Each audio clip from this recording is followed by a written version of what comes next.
bah, ça restera. Ça t'a fait tomber quelque chose.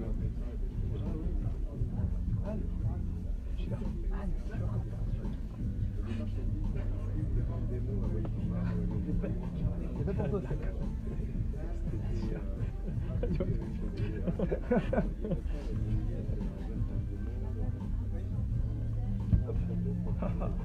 je fais mon travail. Ouais, après, c'est une perte de temps.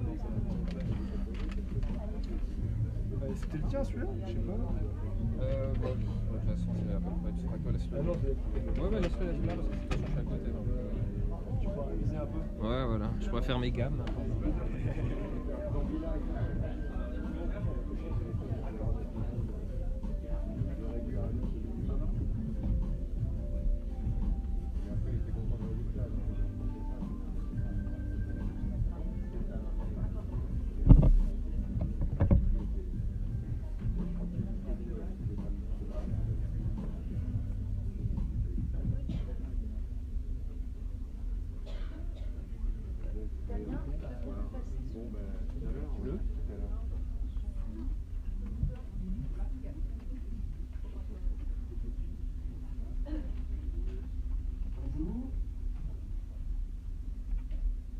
Allô?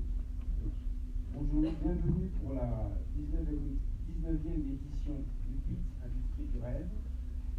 Si nous avons réussi à exister si longtemps, c'est que nous sommes, dès le départ, un lieu de liberté et de débat. Car nous n'avons rien à vendre, ni aucun discours officiel à défendre. Les officiels ont parfois le défaut de vouloir éliminer cette poêle à gratter, même s'ils finissent par reconnaître leur utilité. Dans notre longue histoire, je prendrai un exemple, celui du numérique. Le discours officiel a longtemps été de combattre cette révolution au nom des habitudes et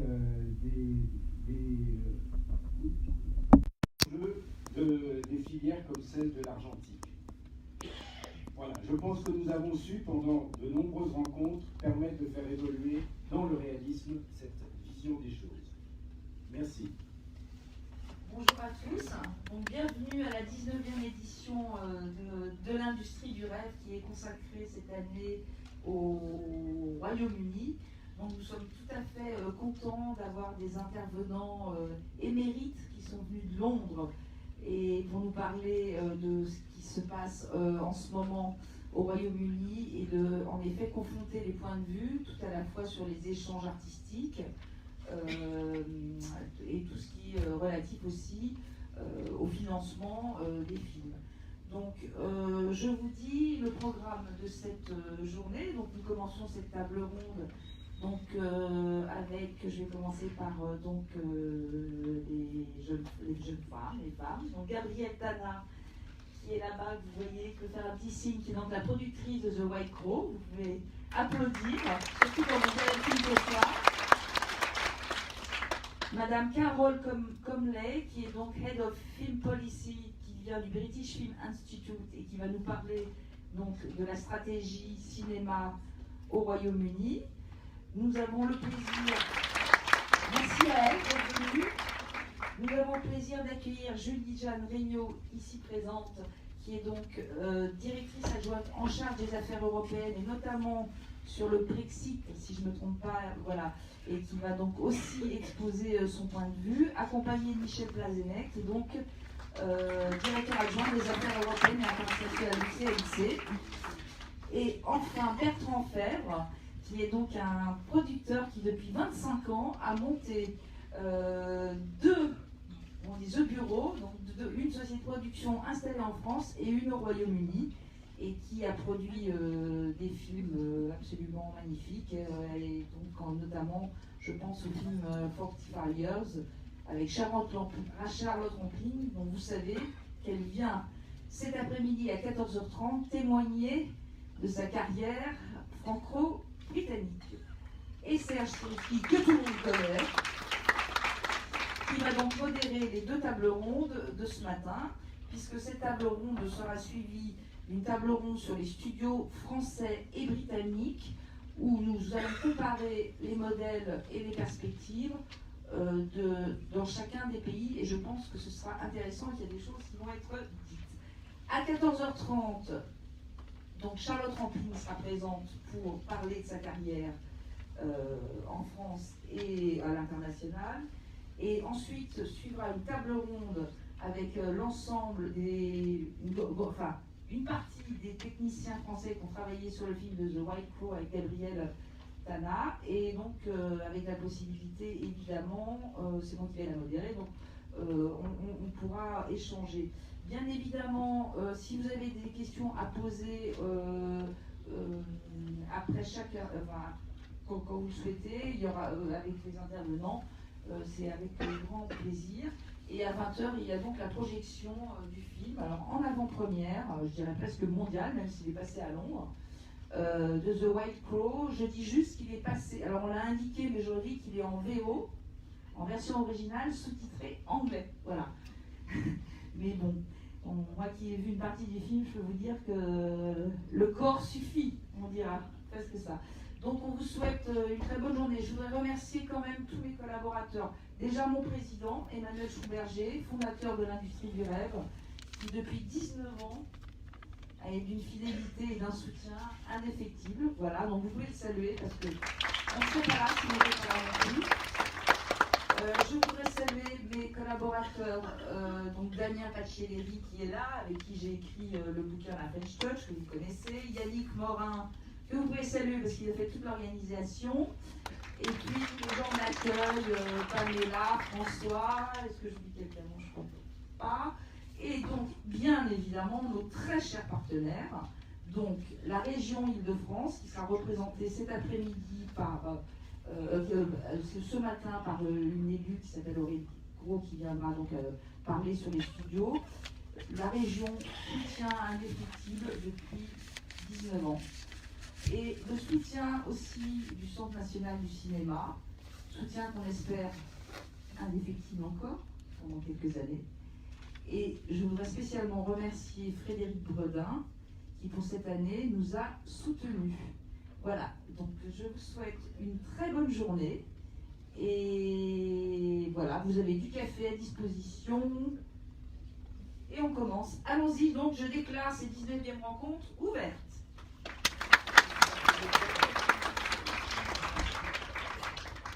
Bonjour. Alors nous allons entrer dans le vif du sujet. Michel Plazanet, la France a comme politique d'être très ouverte sur le cinéma mondial. C'est une caractéristique. Il y a des aides pour des coproductions, des traités.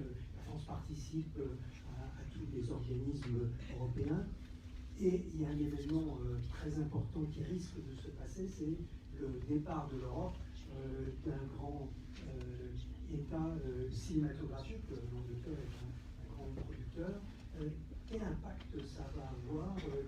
D'abord, quelle est la situation? Parce que quand je regarde les statistiques, j'ai l'impression qu'en fait, on coproduit très très peu avec l'Angleterre. Est-ce que ça va avoir un impact sur la production française, sur nos partenariats avec le Royaume-Uni? Merci Serge. Sur la partie conséquence du Brexit, je laisserai Julie Jeanne s'exprimer, elle est beaucoup plus savante que moi sur ce sujet. Moi je vais me contenter dans un premier temps de faire effectivement un état des lieux de la coproduction franco-britannique, et c'est vrai qu'elle est quantitativement assez faible. Si on regarde, donc je parlais des films ayant fait l'objet d'une coproduction officielle entre la France et le Royaume-Uni depuis 2013 à 2018, donc ça fait 6 années pleines, et seulement 21 films de long métrage qui ont été coproduits. Donc c'est des chiffres, si on les compare à ceux qu'on a avec des pays comme l'Allemagne, l'Italie, et a fortiori la Belgique, qui est le pays avec lequel la France coproduit le plus, donc des chiffres très inférieurs. Et c'est une situation qui n'est pas nouvelle. Hein. On a signé un accord de coproduction avec le Royaume-Uni en 1994, donc c'est un accord qui a près de 25 ans, et c'est vrai qu'il n'a jamais été extrêmement fructueux. Alors voilà, on va essayer de voir pour quelles raisons. Je pense, alors, après Carole, au nom du PFI, pourra me contredire, hein, de ce qui nous semble au CNC, c'est effectivement le Royaume-Uni position en Europe assez particulière. Son industrie cinématographique audiovisuelle est assez peu, finalement, relativement peu connectée à l'Europe continentale. Le Royaume-Uni travaille énormément avec les États-Unis, notamment en accueillant énormément de tournages américains. L'essentiel des tournages américains en Europe ont lieu au Royaume-Uni. Ils font travailler énormément de Britanniques. Je pense que c'est un sujet qui va être abordé dans la deuxième table ronde. Il y a aussi le fait que voilà, il y a une interconnexion au-delà des tournages forte avec les États-Unis en termes de distribution, en termes d'exploitation. On voit bien que le marché britannique, c'est un marché qui est ultra dominé par les films américains. Il part des marchés très élevés. C'est un marché dynamique qui fait beaucoup d'entrées, qui est en expansion d'ailleurs, qui a un nombre d'entrées, le deuxième derrière la France en Europe, mais avec une moins grande diversité que le marché français, et donc une domination très forte des films américains. Et donc le fait qu'il y ait peu de coproduction entre la France et le Royaume-Uni, c'est pas un fait unique, c'est-à-dire que dans les faits, le Royaume-Uni coproduit assez peu avec l'ensemble des pays européens.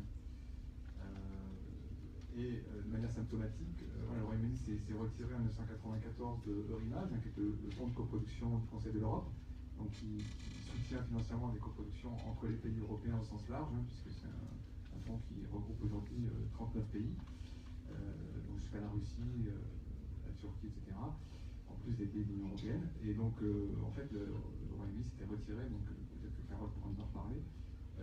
Voilà, c'est ce qui est un signe, voilà, qu'il y a une connexion assez faible avec les pays européens. Si on regarde dans le détail les films qui sont coproduits, alors on a des coproductions bilatérales via cet accord, et on a aussi certaines coproductions multilatérales, puisque le Royaume-Uni, donc s'il n'est pas dans l'image, est toutefois signataire de la Convention européenne des coproductions, qui est un texte qui sert de cadre juridique à des coproductions entre pays européens, donc que nous, la France, on utilise pour des coproductions à partir de 3 pays. Et donc dans les faits, les 21 coproductions dont je parlais tout à l'heure depuis 2013, certaines sont issues de bilatérales, d'autres sont des multilatérales. Voilà. Et donc il y a notamment il y a les films de Ken Loach, qui sont coproduits en France par Why Not.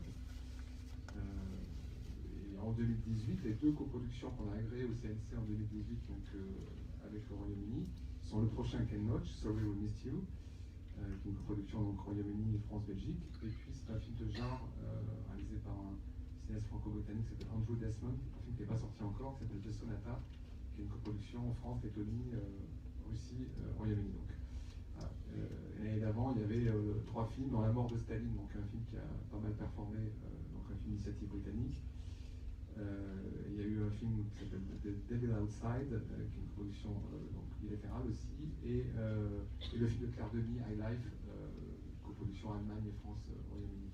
Donc tout ça, effectivement, quantitativement, ça fait assez peu, et du coup, je veux dire, c'est un peu un cercle vicieux, c'est-à-dire à partir du moment où il y a peu de connexions, souvent la coproduction, ça marche aussi, il y a un effet d'entraînement, une coproduction réussie, on entraîne une autre, les producteurs se renvoient les ascenseurs, une coproduction majoritaire après une minoritaire, avec les mêmes partenaires. Voilà. Quand il n'y en a pas, là, du coup, il y a peu de relations en fait, entre les producteurs. Donc je pense là-dessus, effectivement, Gabriel et Bertrand pourront nous parler de leur expérience. Mais voilà, c'est une situation qui est assez particulière, en fait, qu'on peut regretter, mais bon, c'est un fait. Voilà. Alors, évidemment, la question va se poser de savoir si, avec le Brexit, quels que soient les termes du Brexit, on ne connaît pas encore les termes définitifs du Brexit, justement, si ce sera un hard Brexit ou pas, mais effectivement, il y a des conséquences qui, globalement, sur la place du Royaume-Uni dans l'industrie cinématographique audiovisuelle européenne, et éventuellement des conséquences sur la relation franco-britannique. Là-dessus, je vais laisser peut-être Jolivane s'exprimer.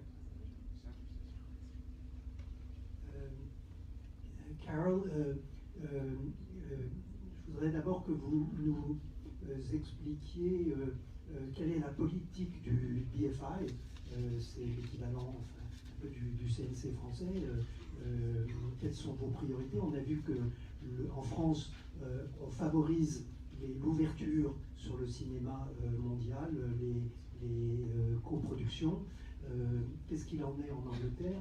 et quelles sont vos priorités et quels sont les moyens que vous avez pour appliquer cette politique. Thank you very much, and good morning everyone, and thank you everyone for inviting me to address you this morning in Paris. I'm very dependent on my translator here, so please be patient with us. Thank you. So answering or addressing the question about the policy priority of the British Film Institute in the UK, we often say we are the French or the UK CNC. I don't know whether the CNC say they are the UK BFI, but I would say underlining those comments is that we are both united by the fact that we have a public remit for our work, which requires us to do the best we can do in order to enable creation and consumption of audiovisual works to take place as easily as possible. And it will be no surprise to anyone here today that Brexit is not making anything easy for any of us. Sure.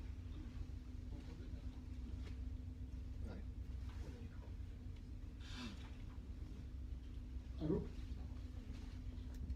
Donc, bonjour à tout le monde et merci de l'accueillir. Elle est donc au BFI, ce qui en Angleterre ils disent est le CNC français. Je ne sais pas si le CNC se définit comme BFI français ou non. Mais elle pense que comme le CNC, le BFI sont unis dans un programme, ils sont des institutions publiques, et donc ils ont un devoir d'exemplarité et de faire du mieux qu'ils peuvent. Et pour faciliter et aider à la création et donner au public les meilleurs produits, si je peux dire, enfin les meilleurs films pour eux. Et effectivement, le Brexit, quoi qu'il arrive, ne facilitera pas les choses et est un problème à régler. So just a little bit more from me at the moment, which is maybe to provide a little bit of difference in the description we've heard this morning about the CNC, where I know it's the focus of this morning's discussion, but we've dived immediately into co-production, which is very important, of course, but certainly our discussions in the UK with our government and with our professionals is that whilst co-production is really, really important, when it comes to discussing the issues that have been raised by Brexit, we're constantly being asked by our government to explain why it matters. Why does it matter? Why does audiovisual matter more than financial services or as much as agriculture, for example? So talking about numbers of co-production, very useful information, but what's really, really important is to talk about why that matters. And I think one of the things that CNC and BFI do share is that it does matter, of course, but we must also remember that other things matter in the audiovisual world. Just mentioning two things, starting with audience consumption and what those audiences see, which does link, but not just to co-production, in terms of audiovisual heritage, and in terms of audiovisual education. All those issues are raised by the issue of Brexit. Donc, on va faire une petite description de plusieurs points qui sont abordés. Donc, comme les chiffres donnés par le CNC sont importants et la coproduction est effectivement une chose fort importante, mais en ce moment, notamment avec les problèmes de Brexit, le BFI parle beaucoup, fait le lien beaucoup entre les professionnels et le gouvernement britannique. Et le gouvernement ne cesse de leur demander en quoi l'audiovisuel a une importance. En gros, pourquoi c'est important, pourquoi est-ce que ce serait aussi important que l'agriculture, que d'autres points. Je pense qu'il y a trois choses pour lesquelles ils se battent, qu'ils essaient de défendre, qui sont que, outre la coproduction internationale européenne qui est importante, il faut aussi voir qu'il est primordial d'avoir des bons films pour que le public consomme, que le public puisse voir, des films de qualité. L'héritage cinématographique et audiovisuel, et aussi une importance éducationnelle, enfin dans l'éducation, dans l'audiovisuel. Is that okay for now? Est-ce que ça suffit? Take the other microphone. Take the other and give me this one because Je vais poser mes questions en anglais et traduire tout de suite. Carol, could you explain us, the BFI subsidizes British films. How many British films do you subsidize every year? What's the average and the maximum? Je demande combien de films anglais sont subventionnés par BFI chaque année. Quelle est la subvention moyenne et la subvention maximum pour qu'on situe par rapport aux aides du CNC? Okay, so the British Film Institute has in total about 70 million euros a year. The microphone closer to the mouth. Okay, thank you.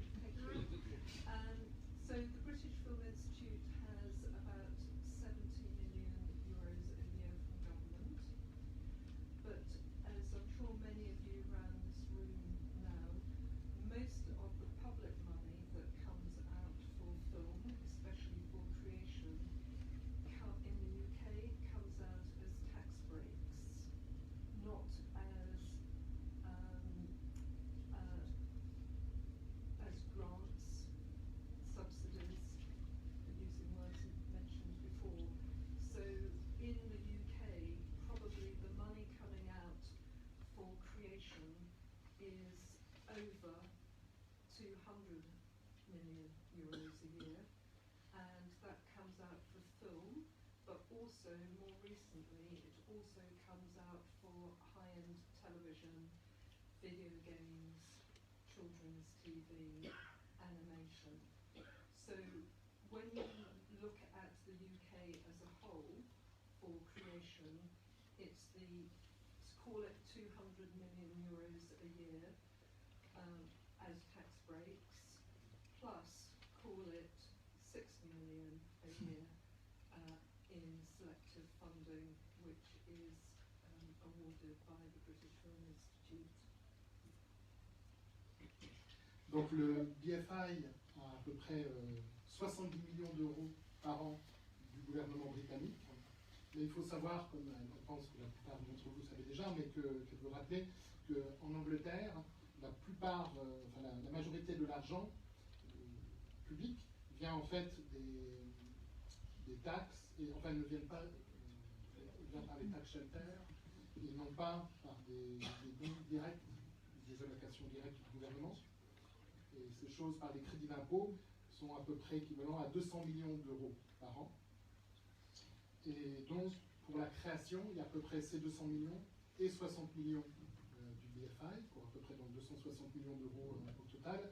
Et cette création est pour le cinéma, mais aussi récemment pour d'autres éléments audiovisuels comme les programmes télé, les films télé de qualité, la télé pour enfants, les jeux vidéo et l'animation. And another question, why did the British get out of Euromatch?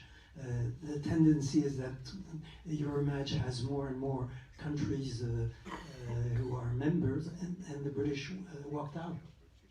Pourquoi, je pose la question, pourquoi est-ce que les Anglais sont sortis de leur image? Leur image a de plus en plus de participants qui sont bien au-delà, qui vont bien au-delà de l'Union européenne. Et comment se fait-il que les Anglais, eux, sont déjà sortis? I thought that question may come up this morning. Surprise, surprise, no surprise. So, as government did make the decision to withdraw the UK from Euromage probably 20 years ago. So actually I wasn't around at the time when those decisions were being taken. But as, again, many of you I think will know, over those 20 years, what I do know is that not ever a year goes by without the government and more recently also the British Film Institute being asked by producers, by directors, by creators, why can't we rejoin Euromage? And any of you that have looked at the BFI's work recently will see that we have been asked by government to do a paper, to do an analysis about the pros and cons of the UK rejoining Euromage. Clearly Brexit provides a particular moment for that review to take place. Donc ce n'est pas une grande surprise que cette question lui ait été posée. Elle pensait qu'on lui demanderait pourquoi les Britanniques avaient quitté Euromage. Elle ne peut pas répondre directement. La décision en fait a été prise il y a 20 ans, à un moment où elle n'était pas présente dans ses fonctions actuelles. Mais elle dit que depuis ces 20 ans, il ne se passe pas une année où les créateurs, qu'ils soient producteurs ou réalisateurs, auteurs, ne demandent pas au gouvernement et au BFI est-ce qu'on ne peut pas revenir dans Euromage. Et vous êtes peut-être au courant que récemment le gouvernement a demandé au BFI de faire une évaluation avec les idées pour et les idées contre, enfin les effets positifs et négatifs, qui verraient l'Angleterre rentrer à nouveau à Euromage. Et elle trouve que le Brexit est un bon moment pour se poser cette question. Yes, you have something to add? Perhaps just to add, it's been mentioned earlier that of course the UK, because it is a Council of Europe instrument, not a European Union, we are a member of the European Co-Production Convention, and Brexit will not, as far as we know, make any difference to our membership of Council of Europe and therefore to the convention.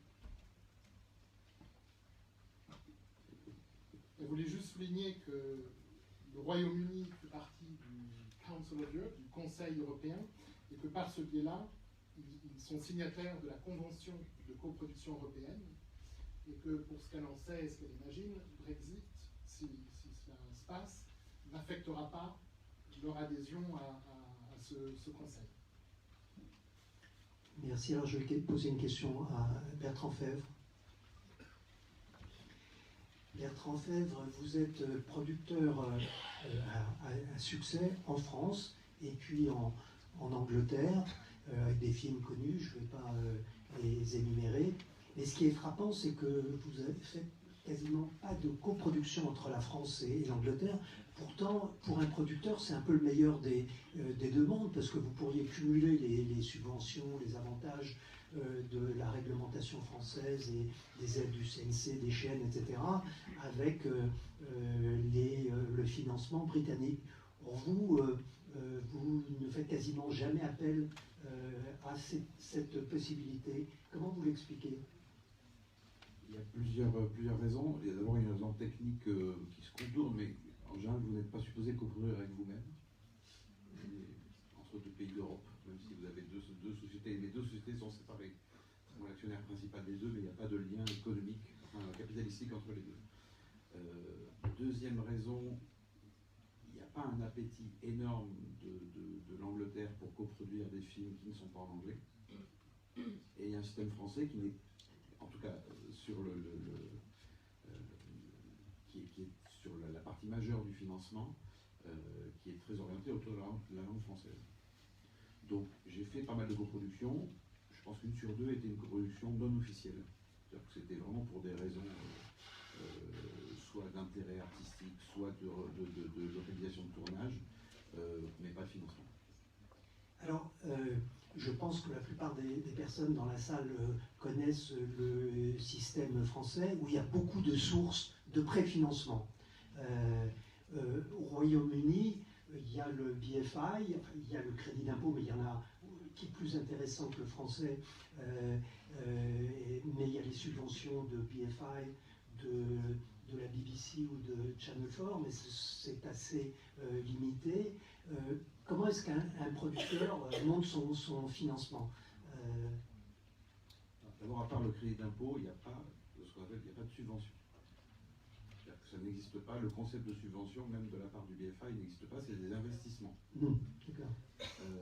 Et pour donner une idée, parce qu'on parle, le budget d'investissement annuel du BFI dans la production de films forts et de la BBC correspond à peu près à 30 à 40% de l'obligation de Canal+ en France.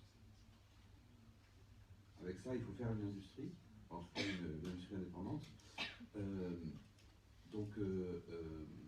Excusez-moi, j'ai perdu la question. Non, c'est comment on arrive à monter le financement d'un film britannique indépendant?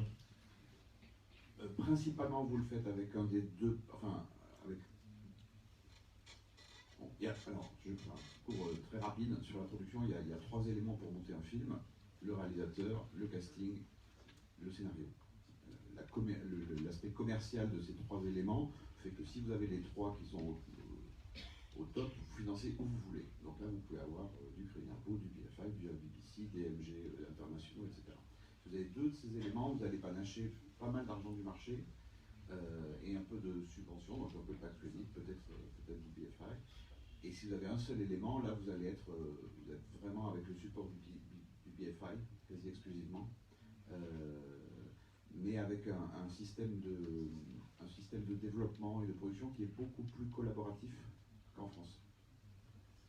C'est très rare, historiquement, on n'a jamais eu un scénario qui a été envoyé au BFI, où le BFI a dit « Ok, on y va ». Il y a toujours des allers-retours, des suggestions, des remarques, des script meetings, pour qu'on arrive à une forme qui plaise à la fois aux investisseurs et aux créateurs. Et le BFI, c'est plutôt des films d'auteur où ils peuvent aider et investir dans des films commerciaux? Carole va répondre.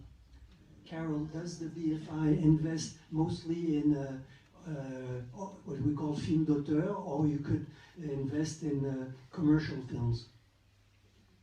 From a BFI perspective, what we want to do is to invest in good quality films that audiences want to see.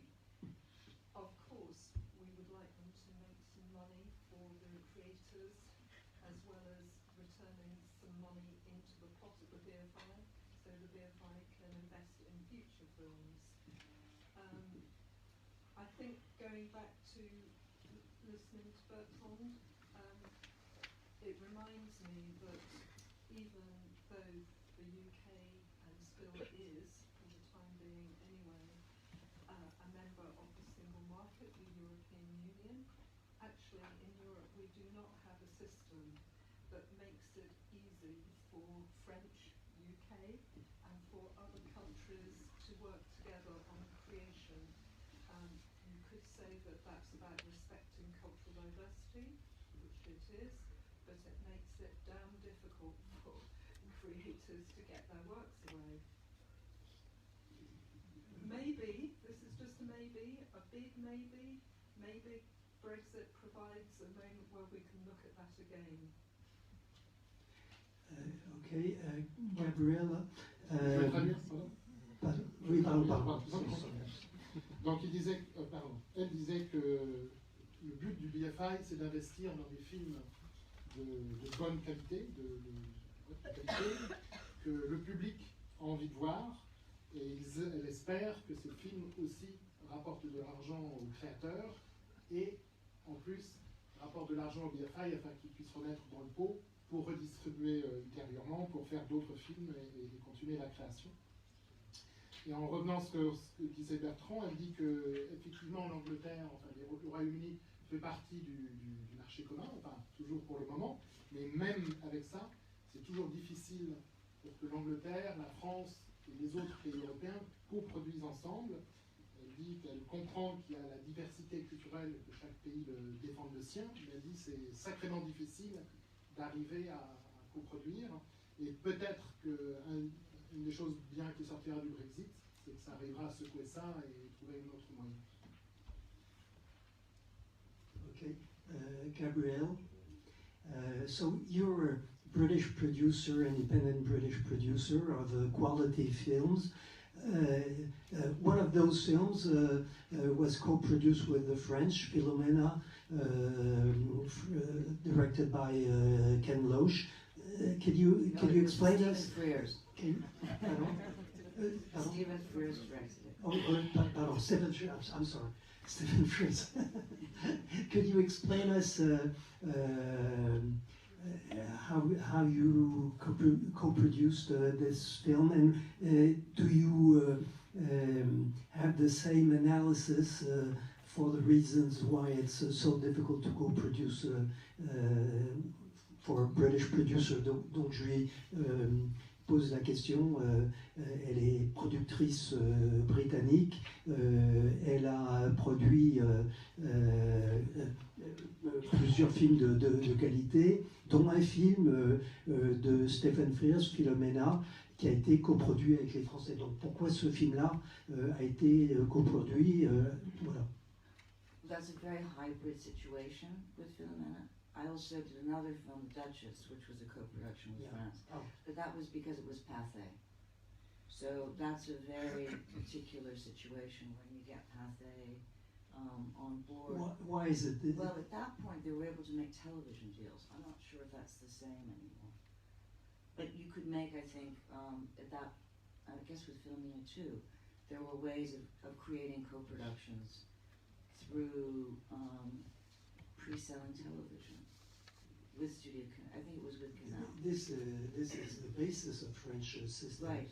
Elle dit, pardon, elle dit que elle les a faites parce que c'était, il y avait aussi The Duchess, parce que c'était avec Pathé et qu'il y avait des accords de prévente à la télévision. Et elle dit, je ne sais pas si ça continue encore. Je dis, c'est à base du système de financement français. So, yeah. So that's a particular situation with a co-production, and there are not that many companies that are, you know, Franco-Britannic. And again, how do you produce your films? Where do you get the money? Je pose la question de comment elle finance ses films. Well, I think what Bertrand said is so true. You know, that basically you're sort of as good as what you have.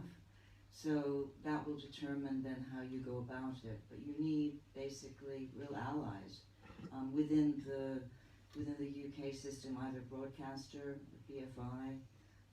Those things are sort of your, you know, the blocks that allow it to be able to come together if you make a film in the UK. Aussi, ce qui est intéressant en Angleterre, c'est qu'en général, c'est un peu le mouvement inverse de la France.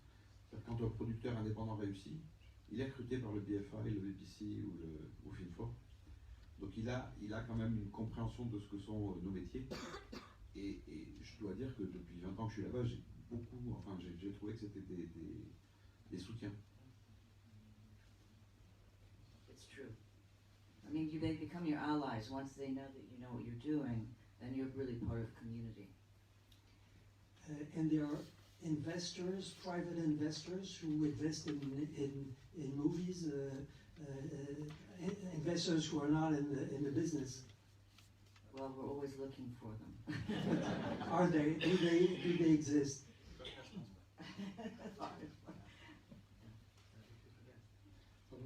Donc, Gabriel disait auparavant qu'en fait, il y a peu de sociétés purement franco-britanniques, donc peu de coproduction directe. Et elle disait, comme vous soulignez ce que disait Bertrand, et qu'en fait, on est peu aussi bon qu'on est. Donc, c'est à la société, enfin, de production d'avancer et de chercher ses propres alliés, que ce soit le BFI, mais aussi des diffuseurs. Il y a la question de savoir s'il y a des investisseurs privés. Elle dit oui, mais il faut les chercher. And only if they make their money back will they come back again. So it's a tough one. Oui. Il y a eu historiquement des fonds d'equity, mais qui faisaient principalement des films américains et qui avaient des slots pour des films anglais. Et après, il y a un système, dont peut-être Carole pourra parler, ou Gabriel, qui sont les EIS et SEIS, qui sont des fonds, l'équivalent de fonds TEPA, en termes de budget et qui, enfin, rarement investissent sur des films qu'on voit ensuite sur les marchés, parce que le principal intérêt pour eux, c'est la défiscalisation, c'est pas du tout la circulation des films. And generally, that money actually is given to companies that they know are going to actually be able to invest that money in a, I guess, in a way that is going to be transparent.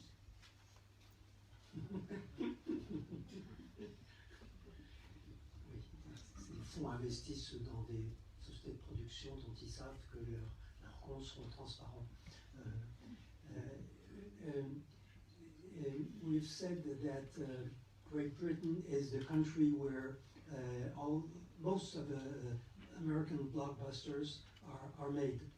I imagine it has an impact on the cost of films, because sometimes the Americans call technicians in France because there are no technicians available in England. Does it have an impact on independent production? Je pose la question, je dis que la plupart des blockbusters américains maintenant sont produits en Angleterre, qui est le nouvel Hollywood, à tel point qu'à certains moments, ils appellent des techniciens français parce qu'il n'y en a pas de disponible au Royaume-Uni. Est-ce que ça a un impact sur la production indépendante? J'imagine que les coûts doivent augmenter. C'est très dur de donner une réponse précise. C'est un système, en tout cas les techniciens travaillent sur un système totalement différent de la France. À peu près tous les techniciens ont des agents. Il n'y a aucun minimum syndicaux. Donc vous pouvez avoir des films à 100 000 livres comme à 100 millions de dollars. Il n'y a pas de règles obligatoires, à part le droit du travail. Il y a des horaires de travail beaucoup plus longs. C'est des journées de 12 heures. Et il y a énormément de gens qui travaillent dans ce secteur. Donc, jusqu'à présent, que ce soit avec l'arrivée de Netflix, Amazon, etc., qui ont lancé pas mal de productions, je n'ai pas entendu parler de pénurie de techniciens. Et il y a toujours des gens qui veulent rentrer, et donc de toute façon, vous aurez des degrés d'expérience divers, mais moi je ne me suis jamais retrouvé en panne de techniciens. But it is about quality. You know, and I think that becomes more complicated because everybody wants the best. Yeah. So, but you know, what is great is I think, and this is what's a bit concerning about Brexit, is that having that exchange of working with people from all over. I think that's so great, and it would be a shame to see that become more complicated.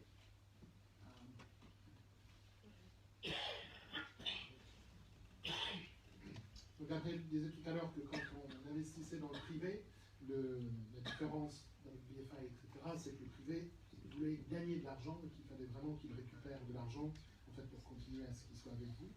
Et là, pour continuer ce que disait Bertrand, il disait que le problème des techniciens, c'est plutôt dans le top, dans les techniciens de qualité, où que tout le monde s'arrache. Et la peur qu'elle a, c'est qu'avec le Brexit, ça peut casser cet échange, enfin ce flux où les gens viennent d'autres pays d'Europe et où les Anglais vont vers les autres pays. Au cas où vous ne seriez pas familier avec le système de tax credit britannique, c'est très important de comprendre que c'est intégralement basé sur la localisation.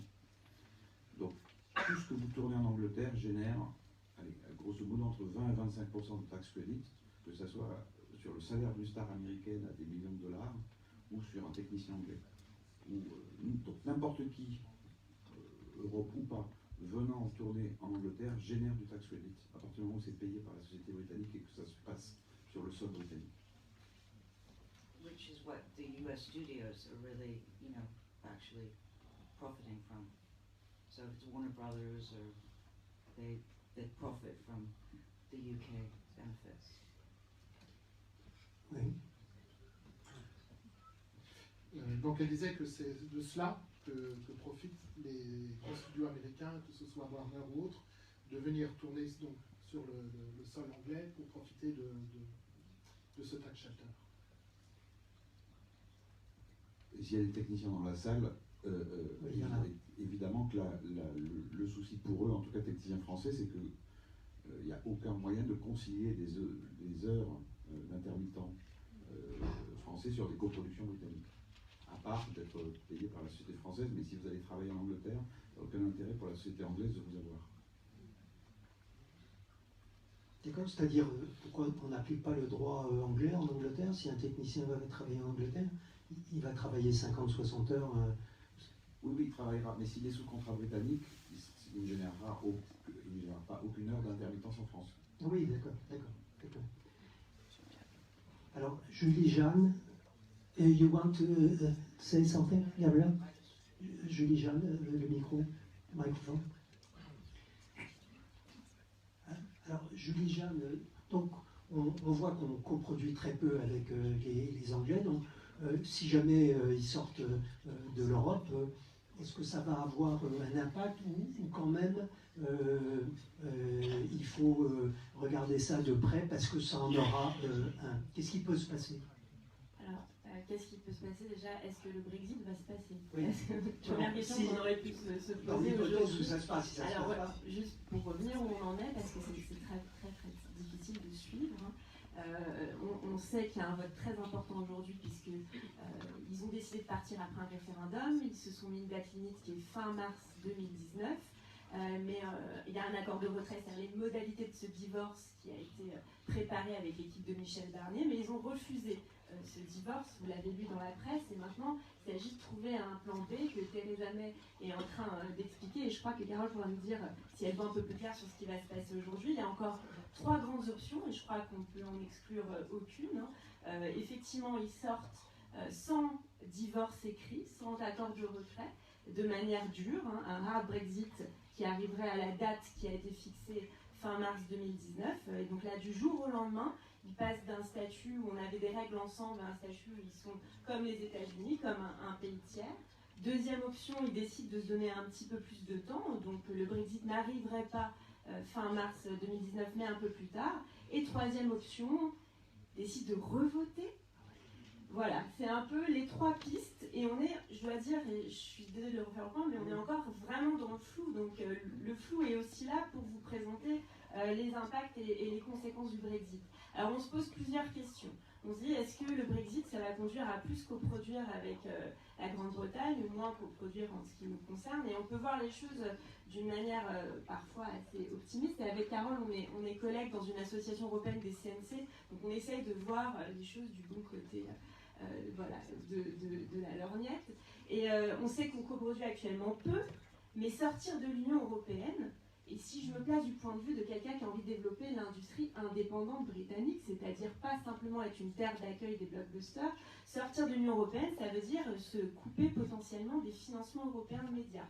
Ces financements européens de médias, vous le savez, ils sont là au développement, ils sont là aussi un peu à la production pour les séries télé, pour l'audiovisuel, et c'est ce qui permet d'être une pompe d'amorçage pour les coproductions franco-britanniques ou même à plusieurs partenaires. Et si on se coupe de cette pompe d'amorçage, et bien effectivement, UK aura peut-être envie d'aller un peu plus piocher dans les différents fonds nationaux pour avoir des aides et pour aider son industrie indépendante. Elle pourra avoir envie de réenvisager sa position sur Eurimage, parce qu'on l'a vu tout à l'heure, Eurimage pour l'instant, c'est encore un sujet de réflexion. L'image, c'est le premier fonds qui aide aux coproductions européennes. Donc ça peut être un des premiers éléments. C'est-à-dire, on n'a jamais observé, et Carole pourra peut-être compléter, les Britanniques avoir autant d'appétit pour se connecter à nous que depuis le référendum. On les voit présents dans toutes les associations européennes, on les voit présents en défense de toute leur coproduction. Donc il y a comme un désir de se sentir encore proche et connecté, en tout cas pour ce qui est de la partie culturelle du secteur, de se connecter à nous. Donc il y a peut-être des pistes pour qu'on coproduise plus. Je vais juste vous dire des éléments sur lesquels on sait que ça ne va pas changer, pour au moins avoir quelques bases de repères.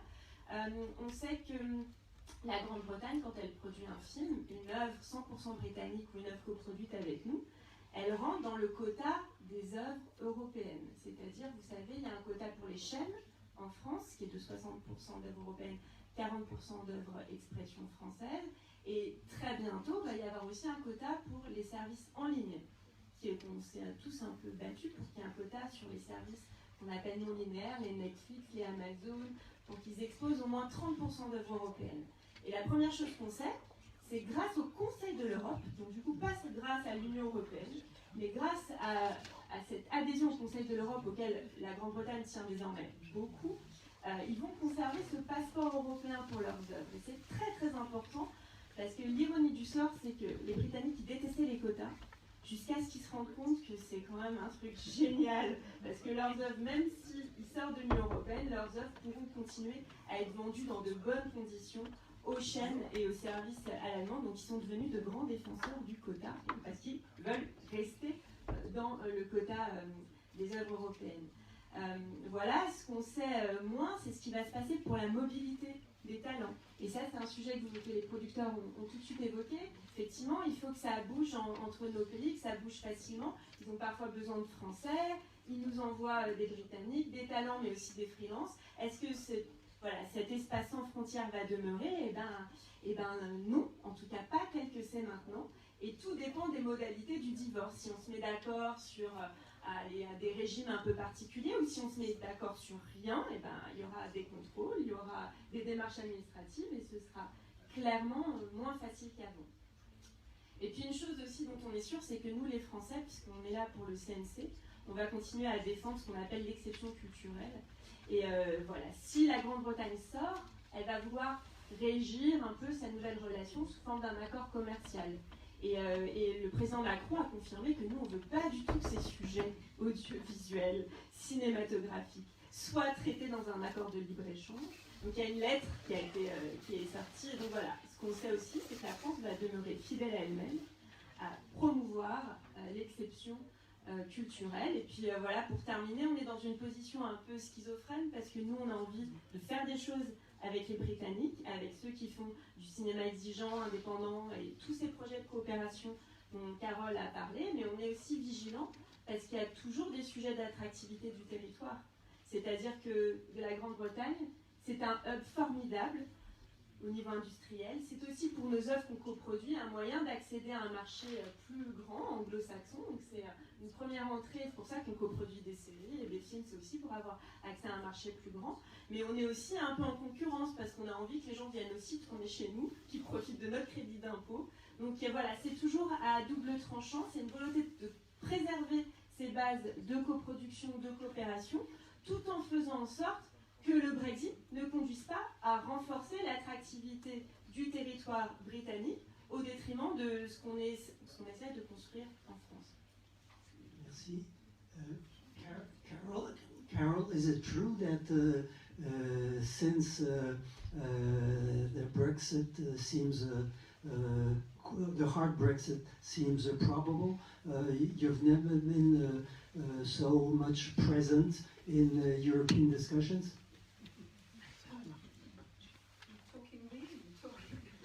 No, when I say you, I say the British.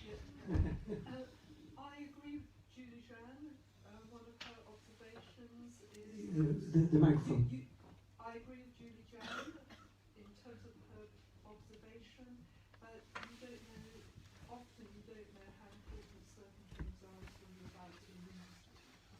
So in terms of the audiovisual sector in the UK, immediately after the referendum, the audiovisual sector and indeed also the arts community in the UK, it's been a sector or sectors that have been very, very loud with our government to say that you say, government, audiovisual is really important.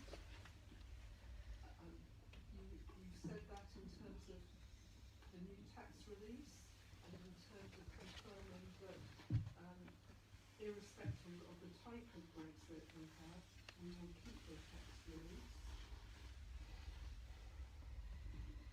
So the way that audiovisual works, picking up on points made earlier, particularly by the producers, is it's having really good networks of exchanges of professionals and ideas and skills, and that's what's really important that we manage to hang on to, maybe improve. One final point is that those in the room may not have heard discussed between the European Union and the UK government is the idea of putting in place a cultural education accord. And from a BFI perspective, we hope we can provide some details on that accord, which maybe addresses some of the issues that David has mentioned in relation to the schizophrenia of wanting to hang on to the cultural exception, but also wanting to do business with the UK as well as with others. Sorry, that's a long way. Donc elle dit que le hard Brexit ne sera peut-être pas si impactant pour les deals avec l'Europe, justement par le fait qu'ils font partie du Conseil dont parlait Julie. Et elle est d'accord en majorité avec l'analyse, les éléments que donnait Julie.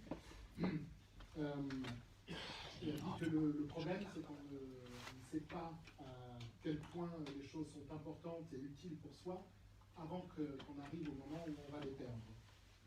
Mais elle dit que de toute façon, que depuis que le Brexit, depuis le référendum et que le Brexit est sur la table, que le secteur audiovisuel et artistique et créatif en général en Angleterre est un groupe en général qui est extrêmement vocal et important dans les négociations avec le gouvernement et qui interpelle fortement le gouvernement pour faire attention de ne pas perdre trop de choses, et en disant que le gouvernement a toujours dit que ces secteurs audiovisuels et artistiques sont importants et qu'il ne faut pas qu'il les abandonne maintenant et qu'il les laisse tomber dans les accords possibles s'il y a Brexit. Et une des choses qui est sûre, c'est que les crédits d'impôt, les tax shelters qui ont été créés pour l'audiovisuel et art vont demeurer même s'il y a un Brexit dur. Elle disait que, comme disaient les producteurs, ce qui est important aussi, c'est ce réseau, ce networking professionnel que le BFI et les autres organisations en Angleterre veulent continuer à conserver en pan-européen et à améliorer. Et que pour cela, il y aura toujours des discussions entre le Royaume-Uni et les différents acteurs, les différents pays européens,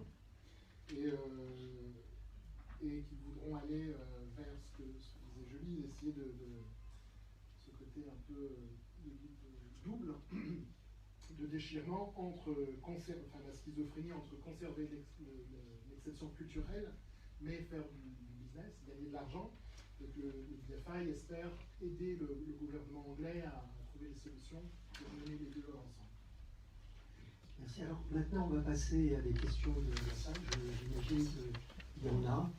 Alors n'hésitez pas. C'est la première qui est la plus... On va passer un micro. Voilà.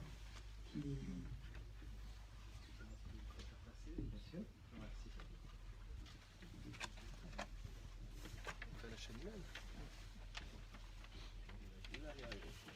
Vous me présentez, s'il vous plaît? Oui, bonjour, Bernard Reynaud. Je suis le président de l'association et du festival Écran Britannique à Nîmes. Et je peux vous dire qu'il y a au moins un Anglais qui est très inquiet concernant les conséquences possibles du Brexit. C'est Ken Loach, que vous avez évoqué. Ken Loach était l'invité d'honneur du festival l'an dernier, et il nous expliquait que, certes, la Grande-Bretagne va continuer à faire partie du Conseil de l'Europe. Il y a également des accords de coproduction qui sont antérieurs, je crois, à la construction européenne. Mais nous dit-il, la plupart de ces accords de coproduction impliquent qu'un certain nombre d'artistes ou de techniciens du petit coproducteur puissent participer au tournage en Grande-Bretagne, en l'occurrence.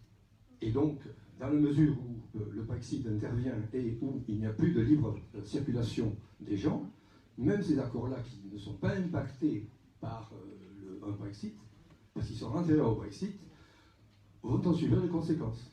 Et donc on a dit quand même que Ken Loach, ce serait quand même dommage qu'il arrête de tourner des films et qu'on puisse les coproduire et qu'on puisse les montrer en France. Voilà. Et d'autre part, du point de vue britannique, certes il n'y a pas beaucoup de coproduction avec la France, mais il y a pas mal de coproduction d'autres pays européens. Et entre autres, il évoquait la Belgique. Donc il disait qu'il adorait travailler avec les Belges parce qu'ils amenaient des chocolats et des chansons de Jacques Brel. Donc voilà, c'est pas vraiment une question, c'est une constatation pour ajouter à la discussion. Carol, could you answer? Et nous travaillons avec le BFI d'ailleurs.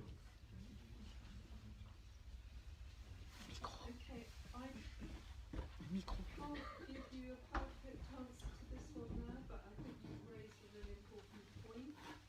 I will take that back and talk to our government, whoever talking to all the European governments, and check where we are on that. Some of you may have seen that on the BFI's website at the moment there's a Q&A on the key issues, many of which we've talked about this morning, on Brexit, so including Euromage, including co-production, many other things. But also what's there is the opportunity for everyone to put in a question that we will then get answers from government on, because as you all know, the co-production agreements are government-to-government instruments as opposed to public agency instruments. But it's a really important point and I will take it back, and thank you for asking. Thank you for that.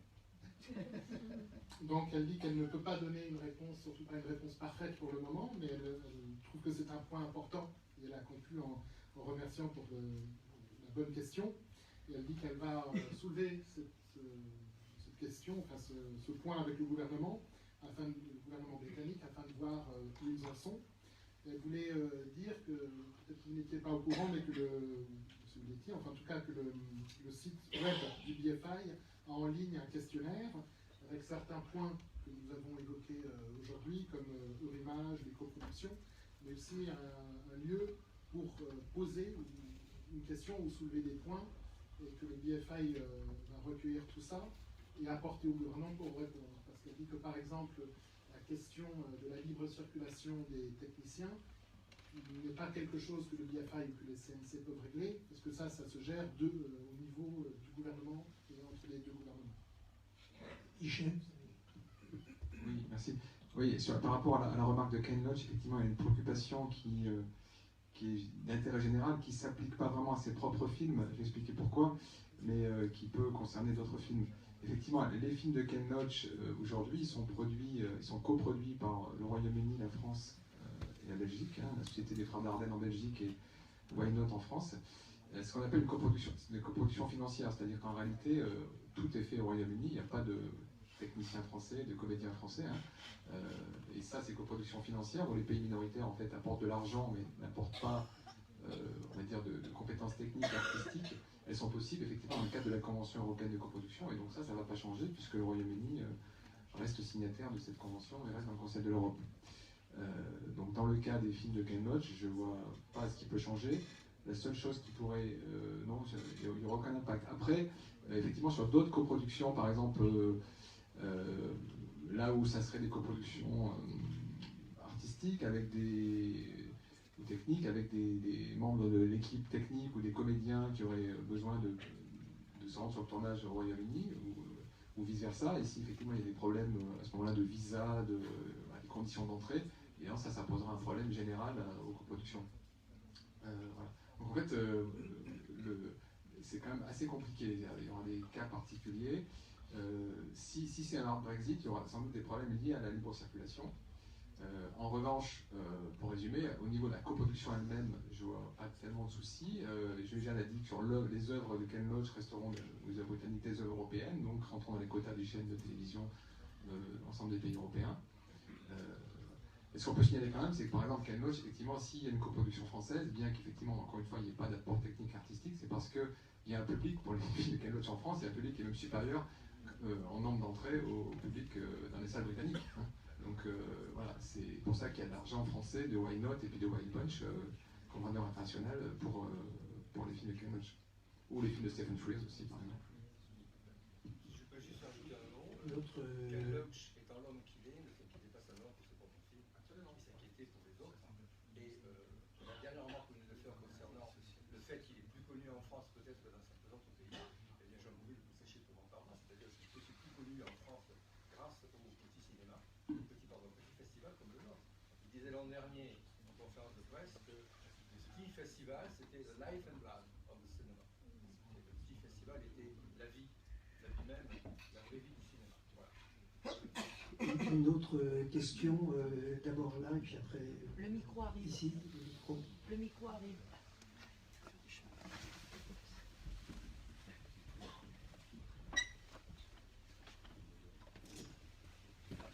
Qui était première question? Ici, là.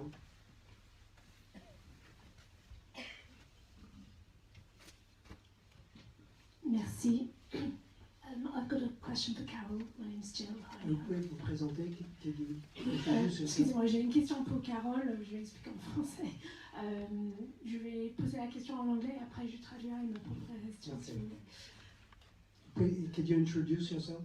Oui, je suis donc Jill Officer. Je suis productrice exécutive. J'accueille des équipes anglophones qui viennent tourner en France, notamment dans le domaine de la télévision, des séries et des émissions de divertissement et documentaires. Carol, hi, and Gabrielle, hi. So I'm a fixed line producer here. I'm British, as you can tell, and I welcome film teams, Anglophone film crews from across the world when they come and film in France. I'm very concerned about Brexit, as we all are.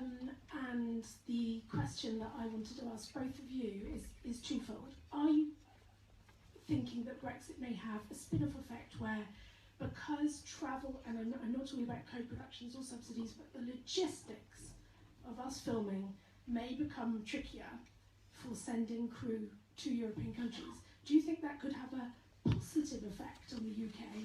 And I'd like to say we need to talk about the UK as a whole and not refer to the UK as England, because England is not a synonym of the UK. I'm Northern Irish, born in Scotland and raised in England. England is one of 4 countries where we film across the UK. That's a very important point I'd like to raise to the French. Do you think that Brexit could have a positive impact in the UK and that it will see a more insular amount of filming because people won't, sadly, be able to as easily travel, be it because of carnets or the costs of logistics and moving gear or visas or work applications? And then on the flip side of that, for somebody like me who's welcoming Anglophone crews, this is the first January since I started my business 5 years ago that it's been very, very quiet. And I speak on behalf of all the other fixers with whom I'm friends that operate in the same field. Again, not talking about major Netflix, Amazon series and feature films, I'm talking about television. Do you feel that there is clarity from the government on what is in place for the BBC and Channel 4, my clients who want to come and film in France? I have big production companies filming in April, and today they don't know what the modalities are to come and film in France. And it's having an impact now, because now is when we're planning what's happening later in the year. So that's a twofold question. Donc je vais traduire ma propre question, je vais essayer de résumer. En fait, je disais que moi, comme j'accompagne des équipes anglophones qui viennent tourner en France pour des séries et des émissions, il y a 2 choses que je vois qui pourraient se passer à cause de Brexit. Est-ce que Carole et Gabrielle, Bertrand, enfin tout le monde, est-ce que vous pensez qu'il peut y avoir un effet en quelque sorte positif à cause de Brexit, vu que ça sera plus compliqué de manière logistique à venir tourner en Europe?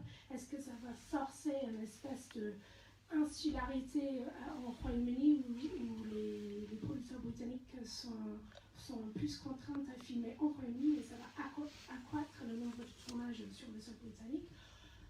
Et puis, dans un deuxième temps, est-ce que, me concernant, ça va freiner vraiment des producteurs tels que mes clients comme la BBC ou Channel 4 ou toutes les grandes boîtes de production indépendantes à venir tourner en France, puisque la logistique est rendue tellement compliquée, on n'y voit pas clair en termes de modalité de ce qui est possible pour les droits de travail ou pour les carnets ATA, pour le dédouanage du matériel, etc. Et une chose que je n'avais pas dit en anglais, les charges sociales que Bertrand a évoquées en France étant plus élevées que les techniciens en Royaume-Uni, ça veut dire qu'en fait il y a un gros problème quand les Britanniques ou les anglophones veulent emmener leurs techniciens ici, parce que soit ils en amènent et ça coûte plus cher, le matériel ici est plus cher à louer qu'emmener leur propre matériel, mais s'il y a un problème de dédouanage et ils ne peuvent pas l'amener, ils sont obligés, ça va hausser le coût, donc du coup ils ne vont plus venir tourner en France. Donc il y a tout ça qui est intrinsèquement lié à Brexit, et aujourd'hui je livre pas que. Voilà.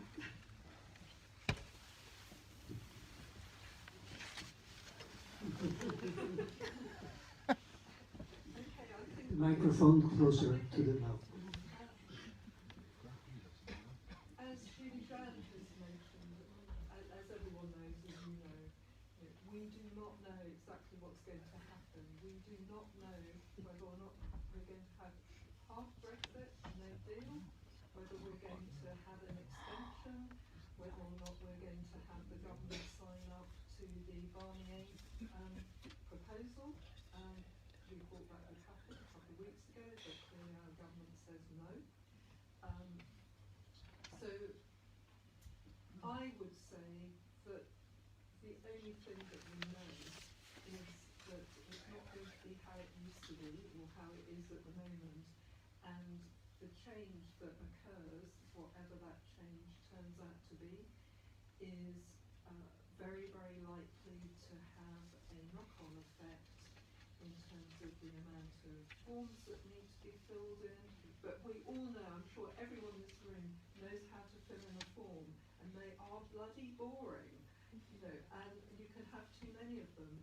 But we would say that we're confident that a way can be found through that, but it's not going to be easy, it may be very hard. On the other hand, it may be very little different from how it is now, we don't know. So again, I think it's an important point from your perspective as a wine producer to raise with me, to raise with us, for me to take back to our government, but I don't have this is the answer. Donc elle disait que, comme avait dit Julie, elle a bien résumé que on ne sait pas à l'heure actuelle ce qui va se passer. Est-ce que ce sera un Brexit dur avec sans deal, ou est-ce qu'il y aura une extension, ou est-ce que même la proposition Barnier sera acceptée, comme en fait en Angleterre, au Royaume-Uni, ils le pensaient il y a 2 semaines, mais apparemment non. Et juste pour revenir sur une chose qui a été traduite dans la question, c'est qu'elle voulait souligner qu'on dise bien Royaume-Uni et pas Angleterre, pour résumer les 4 pays qui composent le Royaume-Uni, elle-même étant nord-irlandaise, travaillant ensuite en Angleterre, mais voilà, ça fait partie du Royaume-Uni. Et sinon, pour suivre, elle disait que la seule chose que l'on peut répondre aujourd'hui, que l'on puisse dire avec assurance, c'est que quelque chose va changer. Ce ne sera pas pareil. Il est fort probable, quoi qu'il en découle, enfin qu'il sorte du Brexit, qu'il y aura plus de formulaires à remplir. Elle dit que c'est sacrément ennuyeux, comme vous savez tous, de remplir tous ces formulaires. Ce sera encore pire s'il y en a davantage, comme elle pense, mais elle est confiante qu'on trouvera un moyen de traverser ça, d'aller au-delà, et que peut-être qu'au bout du compte, il y aura très peu de différences de façon factuelle dans les échanges. Et en tout cas, elle va recueillir ce genre de problématiques des producteurs exécutifs pour ajouter aux questions au gouvernement pour des modalités pratiques. Just if I may, a very quick PS, which was to thank you for your point to us all that the UK is not just England, even though I'm based in London, I'm based in England. I have to remind my colleagues all the time that the UK is not just England, and it's particularly important at this time of Brexit that everyone remembers that. Thank you. Elle voulait juste souligner qu'effectivement, même si elle est basée en Angleterre, à Londres, elle rappelle, donc ce n'est pas que pour les Français, à ses collègues à Londres, qu'ils ne sont pas anglais, que ce n'est pas anglais, mais c'est le Royaume-Uni, et c'est d'autant plus important en ce moment de Brexit, de s'en souvenir.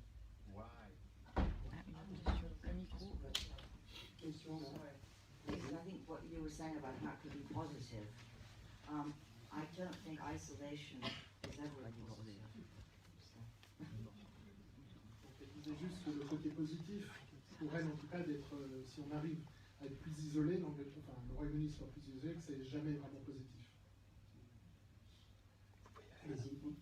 Bonjour à toutes et à tous. Je suis Céline Camadaille, je travaille au service des musées de France au ministère de la Culture et je développe mon activité de scénariste.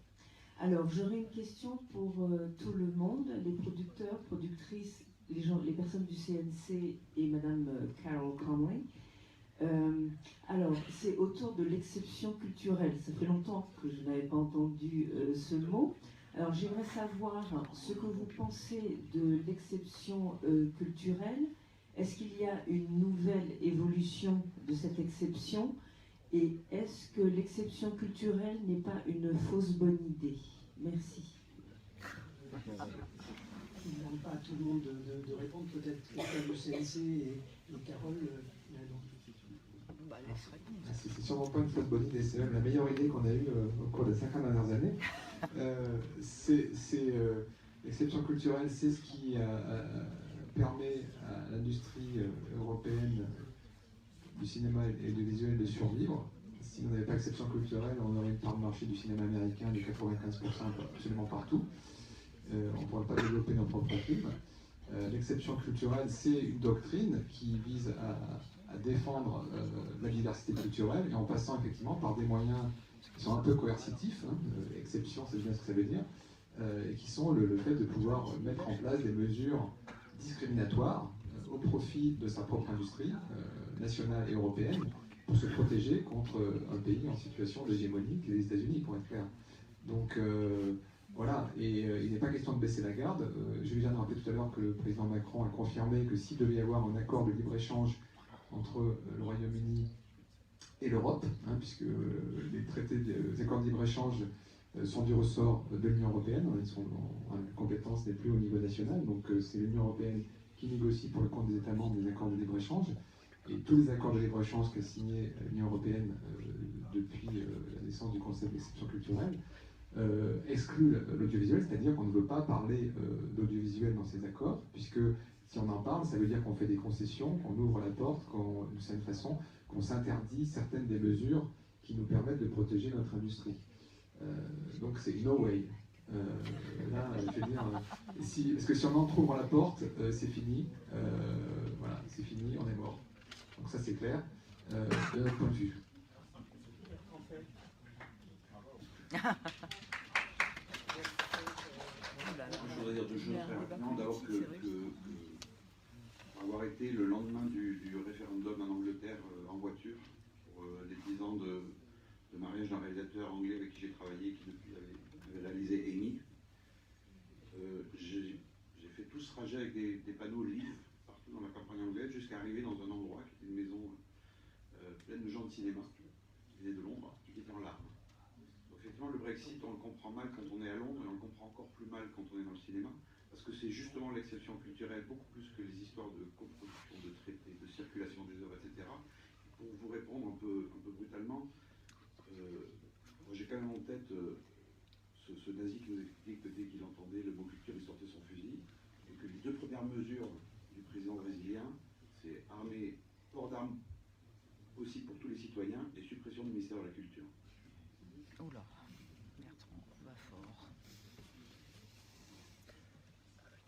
Carol, do you have something to add? Just to say that in terms of the cultural exception, in terms of my own professional involvement with it, it was particularly around the revision to the cinema communication that was done a few years ago, when with the CNC and with our other European counterparts, we had to make a case or not to the European Commission for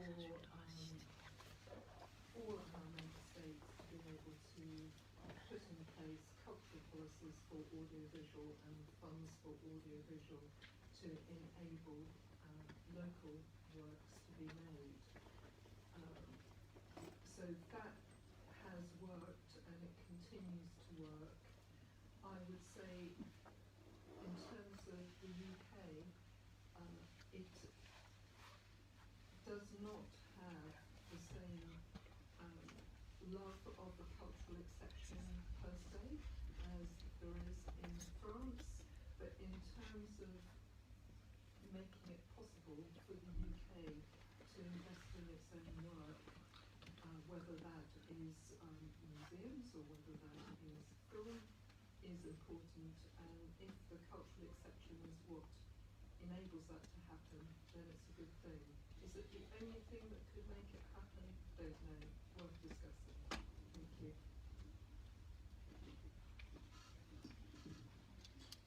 Donc pour parler de l'exception culturelle directement dans ses compétences professionnelles, et ceux sur lesquels elle a travaillé, elle a fait partie de la commission cinéma qui, avec le CNC et d'autres groupes de soutien audiovisuel nationaux, européens, ont travaillé pour revoir les politiques et les fonds dans les divers pays, pour proposer à la Commission européenne, pour voir comment continuer cela et le soutenir. Elle a dit qu'elle trouve que c'était positif et que maintenant chaque pays peut soutenir par exception et par des aides leur production locale. Et elle pense que ça fonctionne et que ça continue de fonctionner. Effectivement, au Royaume-Uni, il n'y a pas le même amour pour l'exception culturelle que l'amour qui existe en France, mais elle dit que tant que cela aide à produire, que ce soit du cinéma ou des musées ou des œuvres artistiques dans chaque pays, c'est quelque chose de valable. Maintenant, est-ce que c'est le seul moyen de faire cela? Ça, c'est un autre débat, une question qui peut être posée. Bonjour, mon nom est Renaud Mathieu, je suis producteur exécutif, directeur de production, donc d'origine canadienne, installé en France depuis un certain temps. Donc j'ai eu l'occasion de travailler plusieurs reprises avec les Anglais. Et une des surprises que j'ai eues en venant en France, bon je m'en doutais déjà un peu avant, mais c'est que la France a beaucoup d'accords de coproduction avec un nombre impressionnant de pays. Il y a un seul accord, et donc avec le Canada, au niveau de l'audiovisuel. Et je me demandais, dans un contexte comme celui-là, on parlait du fait qu'une façon d'encourager les coproductions, c'est que les producteurs travaillent ensemble et l'occasion. Je me demandais si c'est pas quelque chose qui serait envisagé, surtout dans un contexte comme celui-ci, d'étendre l'accord de coproduction cinématographique avec le Royaume-Uni à l'audiovisuel pour peut-être permettre aussi à ces productions. Moi, je travaille beaucoup sur des séries qui se développent énormément, de faire partie de ces échanges, de ces collaborations.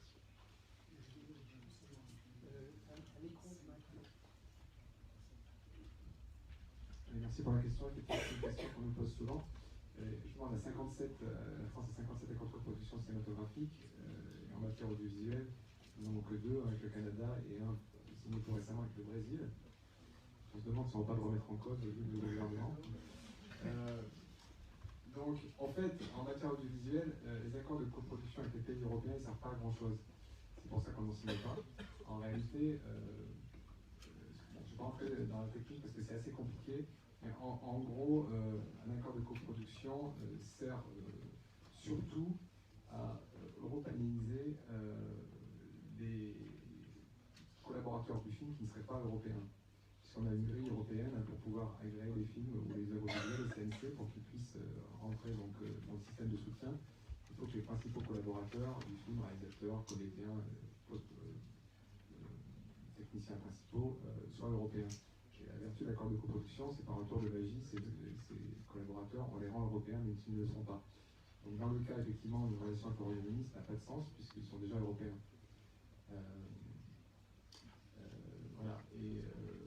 Et donc, ce qu'on constate aussi, c'est qu'effectivement, parce qu'on a parlé pour l'instant de coproduction en matière de cinéma, mais en matière de télévision, il y a également très peu de coproduction avec le Royaume-Uni. On a recensé en matière de fiction une seule coproduction depuis 5 ans entre la France et le Royaume-Uni en matière de fiction télévisuelle. Donc c'est une relation qui est également assez peu développée. En documentaire, mais en fiction télé, très peu. Mais encore une fois, un accord n'apporterait rien en fait. C'est-à-dire qu'aujourd'hui, une coproduction, si un producteur britannique et un producteur français se mettent d'accord pour faire une œuvre audiovisuelle, soit un téléfilm ou une série, voilà, il y a un minimum de dépenses en France à faire, mais ça c'est également pour les productions 100% françaises. Il n'y a pas de... L'accord de coproduction n'apporte rien. Donc, par contre, il apporterait effectivement avec un pays extra-européen. Peut-être juste pour parler au nom de la direction de l'audiovisuel qui dit toujours que ces dispositifs sont particulièrement ouverts aux coproductions puisqu'il y a uniquement 30% de financement français qui est exigé, ce qui n'est pas beaucoup par rapport aux autres pays européens. Et peut-être pour madame, important de savoir aussi qu'il y a des dispositifs qui sont pour les scénaristes, pour que des équipes de scénaristes européens travaillent ensemble. Il y a un tout nouveau dispositif qui s'appelle COCOLI qui vient de sortir pour les séries. Pour permettre qu'il y ait des writers' rooms qui se créent entre un scénariste français, un polonais, un anglais, pour essayer de créer une dynamique européenne de coproduction de séries. Donc je vous invite à regarder parce que voilà, on a des dispositifs qui marchent déjà bien et effectivement pas nécessairement besoin d'un traité ou d'un accord pour stimuler cette coproduction audiovisuelle. Je crois que quand on parle de l'Europe, c'est l'Europe du Conseil de l'Europe, c'est-à-dire il y a dedans la Turquie et la Russie. Donc c'est vraiment une grande partie des pays avec lesquels on est susceptible de faire des coproductions. La compréhension que j'ai, moi, des accords de copro, c'est que ça ne sert pas seulement à donner une citoyenneté européenne, c'est aussi que ça ouvre chacun des producteurs aux meilleures conditions, comme si c'était une production nationale. Ça ouvre l'accès au soutien. Aujourd'hui, rien n'empêche effectivement une coproduction franco-britannique d'avoir accès aux aides du CNC, à partir du moment, comme le disait Julie Jeanne, il y a 30% du budget, du financement qui vient de la France. Une question. Allez, deux dernières questions. Bonjour. Je m'appelle Nicolas Botti, j'ai un site spécialisé sur le cinéma britannique qui s'appelle Cinéma de Rien. Cinéma de Rien, ça peut sembler un nom bizarre, mais c'est une allusion à la citation de Godard qui disait que les Anglais font ce qu'ils font toujours dans le cinéma, c'est-à-dire rien. Voilà, et ce qui d'ailleurs permet de rappeler à quel point la France, enfin la cinéphilie française a eu un mauvais œil sur le cinéma britannique. Alors le cinéma britannique c'est toujours amusant parce qu'effectivement du coup comme je suis français, que je suis fan de cinéma britannique, je suis souvent amené à comparer les deux. Et il est vrai que là on parle pas du tout des mêmes choses. Enfin la première crise du cinéma britannique économique elle date des années 20. Les États-Unis ont toujours considéré l'Angleterre comme leur chasse gardée en termes de production cinématographique et une porte d'entrée également vers l'Europe. Et également, il faut se rappeler d'une chose, c'est qu'on ne peut pas parler de cinéma anglais sans parler de télévision anglaise, puisque la production télévisée anglaise, par contre, n'a strictement rien à voir en termes de quantité, de qualité, par rapport à ce qu'on est capable de faire en France. Il faut se rappeler, on parlait de Ken Loach tout à l'heure, 1966, Cathy comme homme. Ça, je ne pense pas qu'on ait l'équivalent, même encore aujourd'hui, sur les écrans français. Donc on est quelque chose de très loin, et des gens comme effectivement Mackie également ont fait une bonne partie de leur carrière à la télévision. Ces téléfilms des années 70 sont tout à fait remarquables et n'ont absolument rien à envier à n'importe quel film français. Voilà, ça c'est dit. On parlait ici de l'histoire des quotas. Moi, la méfiance des Anglais envers les quotas, je la comprends parce que on a ce qu'on appelle dans le cinéma anglais les quota movies. Et pendant longtemps, l'Angleterre a essayé de défendre le cinéma en imposant des quotas. Et ça donnait des choses assez terribles dans les années 30 ou 40 ou 50, où on produisait des films d'une heure juste pour respecter le quota de production anglaise, mais qui n'étaient pas des films qui étaient de très bonne qualité, qui étaient des films qu'on faisait le moins cher possible, juste pour remplir les quotas. Et je rappellerai aussi que dans toute la production française aujourd'hui, alors oui, on produit beaucoup, mais on ne produit pas non plus que des chefs-d'œuvre de films d'auteur. Voilà, et d'ailleurs, moi ma question portait justement sur la production française, parce qu'il faut aussi se rappeler que effectivement notre système actuel dépend beaucoup de Canal+. Canal+ aujourd'hui n'est pas vraiment en grande forme.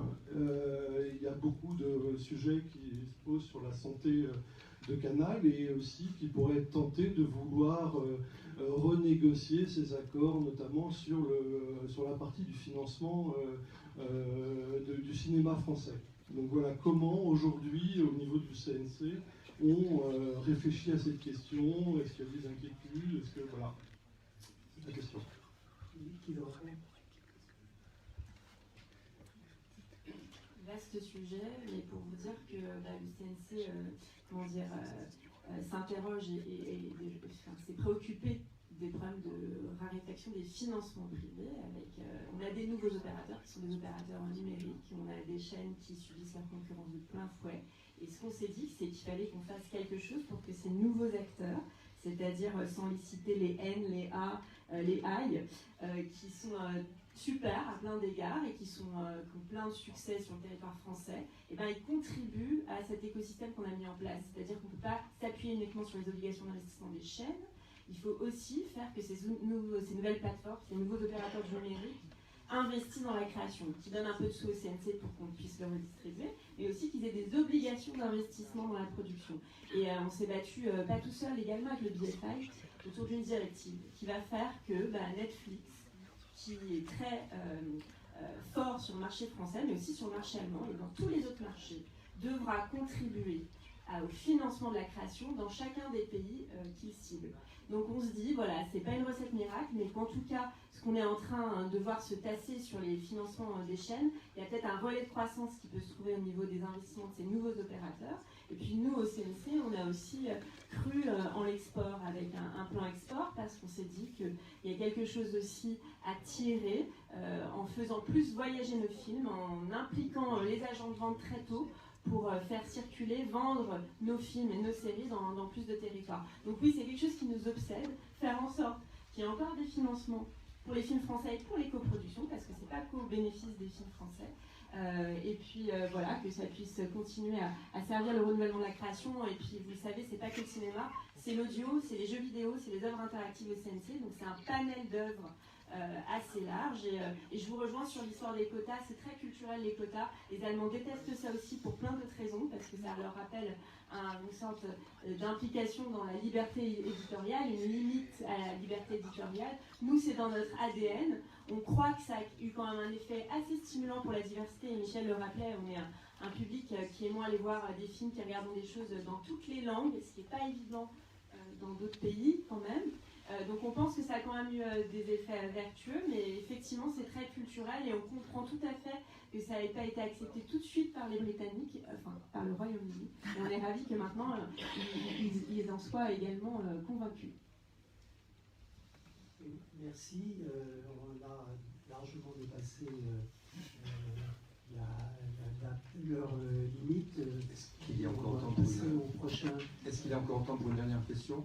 Je pense que je suis désolé, pardon. Est-ce que le CNC réfléchit à aider les petits festivals? Parce que ça va être encore plus compliqué maintenant pour faire venir des réalisateurs. C'est déjà compliqué quand il y a un petit festival comme British Screen à Lille, de faire venir Ken Loach ou Mike Lee qui a été cité, ou même John Borman, tous ceux-là sont venus à Lille. Mais c'est très compliqué. Et donc, est-ce que le BFI aussi, de son côté, ou le CNC réfléchit à la possibilité de nous faciliter un peu plus la tâche? Voilà. Je sais que ça doit passer secondaire par rapport à d'autres préoccupations plus pressantes, mais en fait, tout de même, encore une fois, we are the life and blood of cinema. Merci. Oui, alors, les festivals de cinéma en France, il y en a, personne n'arrive à les compter, mais en fait, je crois qu'on a pas du millier. Donc voilà, le CNC, on n'a pas les moyens, j'allais dire, humains et logistiques d'aider tous les festivals en France de le faire bien en étudiant vraiment les dossiers. Comme vous le savez, la plupart des petits moyens festivals sont aidés au niveau déconcentré par les directions régionales des affaires culturelles. Voilà, et le CNC ne peut pas aider malheureusement tous les festivals. On se concentre sur les plus structurants et ceux qui ont le volet professionnel le plus conséquent. Cela dit, on peut regarder votre dossier.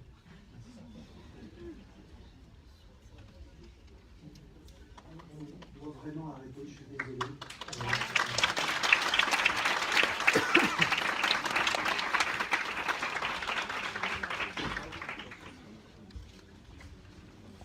Alors nous allons entamer la seconde table ronde, qui est consacrée au studio français et britannique du Royaume-Uni.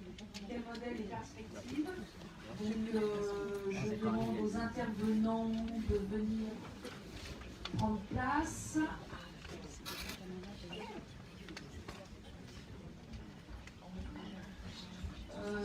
Gabriel, Carole, 5, Vous avez une interview, vous savez? Je ne sais pas. Je ne sais pas où Garance va vous emmener. Voilà. Ah, pardon, je vais juste prendre la bouteille. C'est moi, c'est important. Donc je pense qu'il y a eu beaucoup de questions et de réponses